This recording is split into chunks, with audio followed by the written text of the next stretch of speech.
Yes, magandang hapon mga bossing. So, tayo po ay nandito na naman ngayon at meron lang po tayong i-discuss about yung sa fake news na pinalabas ng TV5 and Enquirer and yung GMA7. Kahapon daw meron daw silang na-rescue na ang DSW daw ay may na-rescue na isang magulang na against her will, siya po ay kinukulong dito or pinapag-stay dito. Pero ang katotohanan po is yung kanyang anak ay nag-aalala sa kalagayan ng kanyang nanay dito dahil yung nanay nga niya ay nandito for 10 years na. So kita nga niya na may mga nangyaring paglusod dito. So ngayon sa sobrang pag-aalala ng kanyang anak, umiiyak yung kanyang anak kasi nga hindi siya makontak at nagpunta rito sa compound yung kanyang anak. Ngayon itong kanyang anak ay nilinlang ng mga police by means of sinabihan siya na before kang mapapasukin sa loob at hanapin yung iyong nanay, kailangan mo munang secure ng blotter. So sinama nila sa police station, pinag-blotter, parang lumalabas na dun sa blotter niya yung kanyang nanay ay against her will nandito sa loob ng Kingdom of Jesus Christ. So kasama ang DSWD, kasapakatan mga pulis, kinuha nila yung matanda dito, inilabas at ito na nga po yung istorya ng nanay kung siya ba po talaga ay biktima ng human trafficking or siya po ba talaga ay against her will, pinapag-stay po dito, pinagtatrabaho at pinagbabantay ng KOJC. Ikwento niyo po kung ano po yung nangyari doon sa anak ninyo. Ito ba ay totoo na biktima ng human trafficking? Sa totoo po, hindi talaga ako biktima, sir. Kasi yung kahapon, nasyak lang ako nang dumating ako doon ng daming pulis at saka nandiyan anak ko na umiyak. So, sabi niya sa akin ng pulis at saka na doon, labas muna kami kasi mag-uusap kami ng anak ko. Tapos yun, dinala kami doon sa office ng police station ng Sasa. Tapos anong oras yung magabi, kinuha nila yung anak ko na-interview daw doon sa hindi sinabi pala na press con. Pinatawag siya ni sir na Tory. So hindi na alam ng anak ko na press conference pala yun. Kaya yun, pero talagang hindi human trafficking ang nagawa sa akin kasi talagang tingnan niyo, hindi naman tumampa ako na masakit, wala naman. Kasi yun nga, milikramo nga na hindi daw ako makalakad, na gano'n. Papakita natin ba? Iksian lang. Nakakalakad ba kayo? Nakakalakad po. Nakatayo nga si ate. Okay, sige. Ate! Kayo po ba ay napipilitan lang po sa inyong pagstay dito? Hindi po. Talagang voluntary akong pumunta dito para upang mag-support po sa kay pastor po. Ate, pakilakas lang po konti. Konti lang na. Yan, sige. So, ulit, Boss Nathan. Napilitan ka ba na magstay dito sa KOJC compound? Talagang hindi po kasi po voluntary ko pong inalay ang buhay ko sa Ama to the Son. Kaya yung paglusod nandito talaga ako, witness po ako kung paano sila naglusog yung mga kapulisan po. Bakit baliktad? Sorry. Bakit po baliktad ang mga sinasabi ng ibang media network? Ayun na talaga sir, talagang sinakyan na nila yung mga sinasabi ng anak ko para maanuan yung magstay dito yung mga kapulisan. So kahapon, sinundo po kayo ng anak niyo dito. Opo. Pero bago po kayo sunduin ng inyong anak dito, ano po pinagawa nung mga pulis sa anak ninyo?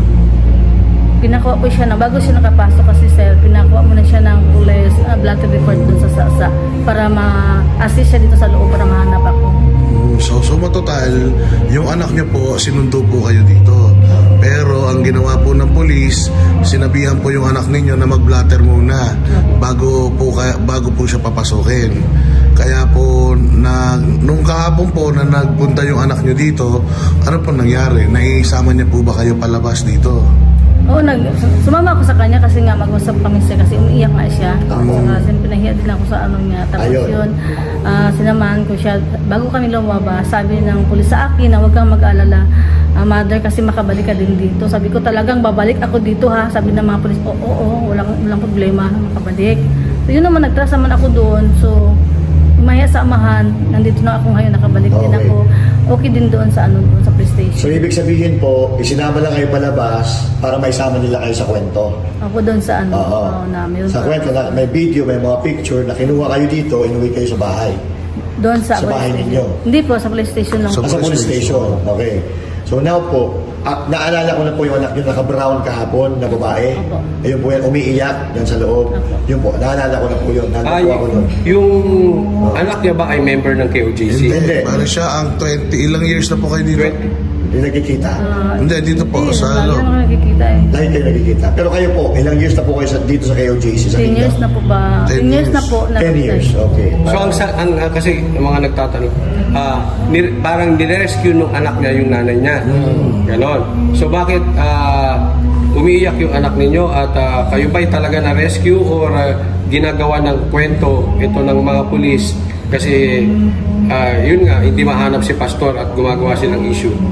Kasi po parang talagang umiyak din siya kasi yung hindi nga ako mapunta. At saka siyempre sa mga miscommunication, kaya umiyak siya. Oo. Pero okay naman kasi nakita naman kami. So, yun lang talaga. Tapos may ano din siya, yung pressure din siya na hindi niya ako kagad nakita. Kaya yun, umiyak na siya. So Kasi yung wala anak niyo akong po, cellphone. yung anak niyo po nagpunta kahapon sa Camp Katitipan para sa press con. Hindi po ba kayo kasama doon? Hindi po. So talagang dahil meron siyang blatter, kaya sinama po siya ng mga polis doon para sa press con at sabihin doon sa press con na parang pinapersa po kayo na magstay dito. Parang ganun. Parang ganun. Kasi hindi niya alam na preskon pala yun ang ano niya, yung tinawag siya.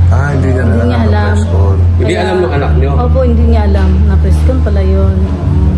Konti lang kasante ha. So ngayon, ano kalagayan ng anak niya? Tanggap niya na nasa KOJC kayo na ngayon? Opo, tanggap niya kasi kanina. Ay, yung kagabi pa, sabi ng pulis sa akin, kasi gusto ko nang bumalik dito po kasi ayaw ko nang mag-umaga pa kasi okay naman yun. Sabi ng anak ko na doon kayo matulog sa quarter niya, sa tinitirahan niya munang, kasi nandito sa Davao. Hindi na ako pumayag, sir. Sabi ko, dito ako alis, pupunta na ako doon sa sa KOJC. Huwag na ako pumunta kung saan-saan pa dito. So, okay naman, tamang-tama din na nandun yung anak ko na isa. Okay. So, ibig sabihin po, maluwag sa kalooban ng anak ninyo yung pagbalik niyo po dito sa Kingdom of Jesus Christ. Umalis naman siya, okay naman siguro. Okay. Okay. Malinaw. Malinaw. Malinaw na po yan. Wala po human trafficking na nangyayari. Malinaw po yung kwento ni ate. Yung anak po niya, ang kwento ng pulis, yung anak niya nagpunta dito para i-rescue si nanay Jenny. Pero si nanay, masaya po dito sa loob. Isinama si nanay palabas, papunta sa police station para siguro kuhanan ng salaysay or palabasin na, tingnan nyo, ini-rescue namin si nanay dahil hinahanap ng anak. Pero si nanay nandito ngayon, nagbabalik sa KOJC dahil love na love niya ang KOJC. Amen. At hindi siya nagsisisi. Nasa 10 taon na siya na nag-stay dito sa KOJC. Kaya nga kanina misis ko sa kanila po sa mga anak ko. Sabi Lakas ko, pala yun. ang misis ko sa mga anak ko, sir, na babalik ako doon kasi kung wala si pastor, ang buhay natin, wala talagang kaluwasan, walang ano. Kaya yun, inahalay ko yung buhay ko para sa atin lahat po. Kaya naintindihan ako ng mga anak ko. Ilan taon na po yung anak ninyo? 28 po. 20. Okay, so may question pa kayo, Musta? Ayun, mensahe na lang po doon sa mga media na tinitwist yung issue at pinalalabas na kayo po ay sapilitan na nandirito or pinag-stay dito, pinagbabantay at kayo po ay against your will, in-hold nila dito. Ang mga mensahe ko po sa lahat ng mga media na kung ano man, binaliktad ba yung mga story, ang akin lang po na talagang hindi totoo yung mga sinasabi nila po. Ginamit lang ang anak ko para po mag-stay pa yung dito mga pulis po. Parang ganun talaga po. Na ganun. Alright. Okay? So, sa madaling salita, masasabi nyo na sinungaling si Torre. Sinungaling talaga, sir. Sinungaling talaga. So, fabricated yung istorya ni Torre. Gawa-gawa lang yung istorya ni Torre. Gawa-gawa lang, sir. Para makapag-stay sila dito. Opo. Magkaroon sila ng rason para makapag-stay dito sa loob. Dahil man nangyayari, human trafficking. Pero ito, maliwanag po, si nanay ay nag-i-stay dito ng 10 taon, maluwag sa kanyang kalooban, pati na rin sa kanyang mga anak.